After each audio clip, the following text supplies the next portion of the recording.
General Jeremy Veary joins me now to look at both the ad hoc committee of inquiry, the work it's done hitherto, and what we're expecting out of the Matlala Commission of Inquiry today. Jeremy, it's always a pleasure to have you with us, and thank you, as always, for your time.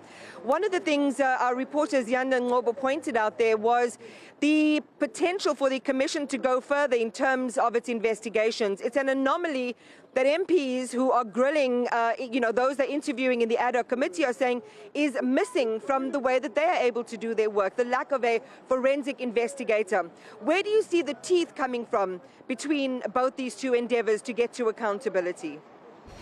Okay, I think firstly, both endeavors have the same challenge. What we have is allegations of A meets B, or WhatsApps B, or calls B, or engage B. And the version A has of what happened and the version B has of what happened. And probably with the Matlala Commission now, with the phase of rebuttals, we have more extensively the versions of B.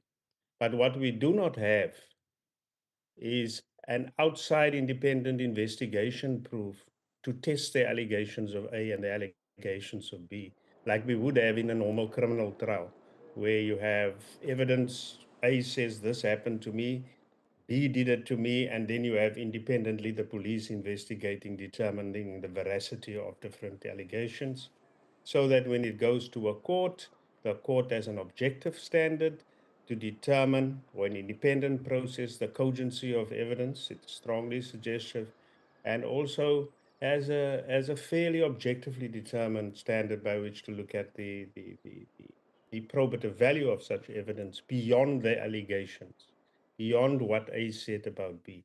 So the weakness that was identified, for example, I think with the exasperation of MP, the Honorable Dereline James, when she had to personally go and test something in or look through a SAP 13 register and then come and present it, is precisely a prime example of the challenge both the Commission faces and the other thing. So that's the first thing we must understand now. We are, and that is the challenge both the Commission and the other had. So one would hope by this stage, before the report gets drawn, because otherwise all the report is going to tell you this is allegation A and this is allegation B, and probably allegation B and allegation A can mean this, but without any other objective investigation process that determines the value of both, that can be weighed up to strengthen certain recommendations made by the Commission. So that is the challenge of what we have. So we've also seen that in the very versions in which people give, but I want to come back to what the Minister Mkhunu says. There's what the police witnesses said in their interpretation of what they think a directive and direction or whatever is around the PKTT's disbandment, on whether that means interference. But they haven't proved that either way. There's no objective basis in regulations, law, or anything else procedural that clearly gives us clarity on whether the version of the police or its interpretation is correct. Similarly, with the minister.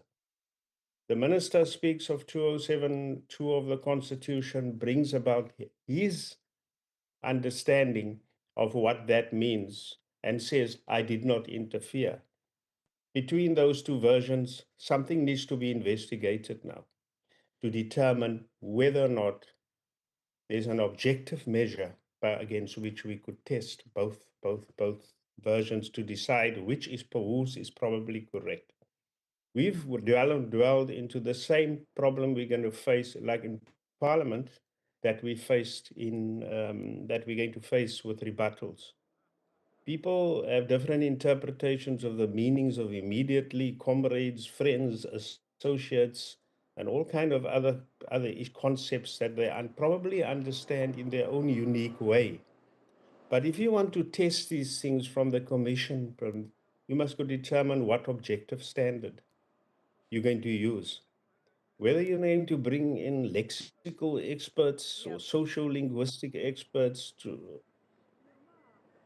give the Commission or even the ad hoc committee, a reasonable standard objectively by which they can determine whose version is probably more correct than the other is a challenge, or challenges that are going to be needed. So I think one of the things with the recommendations, if it should come to that eventually, before saying A must be charged and B must be charged, would be a type of recommendation around certain sets of facts not in dispute, facts in dispute, or versions that still need to be proved, that there's an investigation independently to Yeah. do so, and a team gets established for that purpose.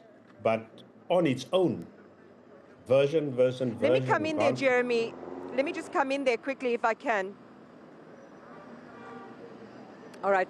I think you've given us a lot to think about just in terms of what now. Otherwise, it becomes this grand dinner table conversation where people are making sort of fascinating revelations, but they need to be able to stand on 2 feet independently, be tested, and the veracity of which needs to be determined, as you're explaining to us now.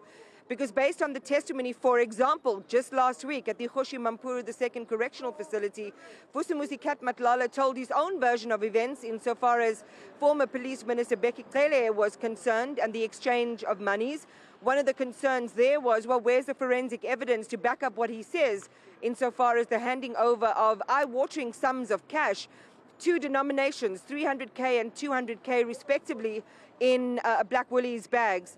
So I think that's an important theme that we need to talk a little bit more about, Jeremy. As you say, and I think you're giving the Commission some clues as to the design of that statement or the recommendations or the findings so far that they will hand over to the President, is what has been presented from an evidentiary point of view that is worth further investigation.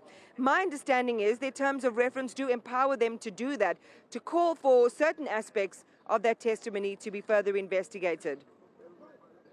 Yes, I think one of the most important things are things that emerge that have nothing to do with what the core thrust of people's evidence are. For example, we knew when Shanik, for example, responded on camera independently. He spoke about gun licenses that they get. And if you remember on this interview, when the moment he spoke about it, I raised the fact that is very strange. Maybe people should go and investigate whether or not how he got those gun licenses. And immediately investigation was launched, and then they found problems, challenges with obtaining of it. The similar with Cat, you know, the security company that he has and how they obtained licenses. It also now opens up an avenue to go look at that, and that might explain other forms of systemic corruption in the police that moved way beyond the scope of the different versions or what people were saying that A did wrong and B did wrong. So there are other areas that gets opened up by inquiries that we should explore. That is where it is also significant. But unfortunately, as more witnesses testify, as more people rebut, the scope gets extended so wide because you now have to test those further allegations, those further interpretations, come back to the same witness again and retest the one version, the new version emerging in a rebuttal against what was said before, and all of those, and it becomes quite a cumbersome process. So to me, but the biggest thing to me that is important is that the exposure on the gun licenses issue, for example, with Kat and Shanik, opens up new areas of investigation into systemic corruption in the central firearm registry system that must be explored. Yeah. So to me, that is brilliant. And then the other thing that is important, and I think we have to talk about this, the role of the media. There's been an allegation of a degree of social engineering of narratives, and in some cases, even the manufacturing of it is, or certain articles, certain journalists being selective or economical with the truth to feed a certain narrative. These allegations need to be clarified because it's part of the mandate. If there's corruption of our media, to serve certain political agendas or criminal agendas, then the public has the right to know. If academics are used with questionable credentials, I think in some cases that is not what they originally professed to have. If they are used to consistently to bolster a certain narrative, for example, on the disbandment issue of the PKTT, as evident in the De Haas example, for example, then those things we need that determination, because what needs to be set right in future Yeah. is a kind of standard or protocol that not only governs the way we in the police or institutions respond, but the way academics respond to issues, the way the media should deal with particular issues. And I believe Yeah. the fact that we have such things that Jeremy, I think do those happen. are important. Yeah, I think. Sorry, I'm far away, so my signal's taking a few seconds to catch up with you, Jeremy. But that last point is incredibly, incredibly important. The standards of hygiene in journalism have to be there because, you know, we are the last bulwark for the truth, the Fourth Estate is. And as you say, setting of narratives could include the truth, but it's also what we leave out or how a story is told that is also equally important. And it's something for us to be vigilant about. Jeremy, thank you as always for your time, for your analysis.